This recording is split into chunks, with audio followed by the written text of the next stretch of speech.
পাকিস্তানের সঙ্গে উত্তেজনা যখন তুঙ্গে, ধোয়ারপাকড় নামে তখন ভয়ঙ্কর খেলায় মেতেছে মোদি প্রশাসন।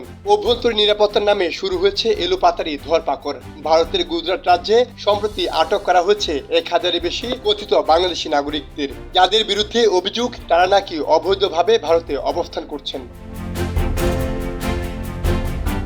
সীমান্তে উত্তেজনা, নির্বাচনী প্রস্তুতি এবং অভিবাসন ইস্যুতে রাজনৈতিক তাপমাত্রা চরমে। এই অবস্থায় বাংলাদেশি নাগরিকদের এই ব্যাপক আটক নিছক নিরাপত্তা অভিযান নাকি এর পেছনে আছে অন্য কোনো বার্তা, প্রশ্ন বিশ্লেষকদের। গুজরাট পুলিশ জানিয়েছে আটককৃতরা অবৈধভাবে ভারতে প্রবেশ করে বিভিন্ন কারখানা, নির্মাণ সাইট ও অন্যান্য স্থানে কাজ করছিলেন। তাদের মধ্যে অনেকেই জাল নথি ব্যবহার করে ভারতে বসবাস করছেন। এই অভিযানকে কেন্দ্র করে মানব পাচার ও অবৈধ অনুপ্রবেশের বিরুদ্ধে কঠোর পদক্ষেপ নেওয়ার আহ্বান জানানো হয়েছে। জানা যায়, রাজ্যের স্বরাষ্ট্রমন্ত্রী হর্ষ সার্ভিংয়ের নির্দেশে এই অভিযান শুরু হয় এবং তা ইতিহাস গড়ার সাফল্যে পরিণত হয়। আহমেদাবাদ শহর থেকে প্রায় 890 জন এবং সুরাত থেকে 134 জন বাংলাদেশিকে আটক করা হয়েছে, যাদের মধ্যে পুরুষ, নারী ও শিশু রয়েছে।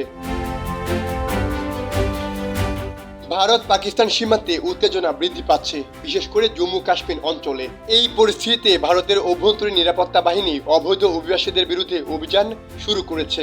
গুজরাটের এই ঘটনা তারই একটি উদাহরণ।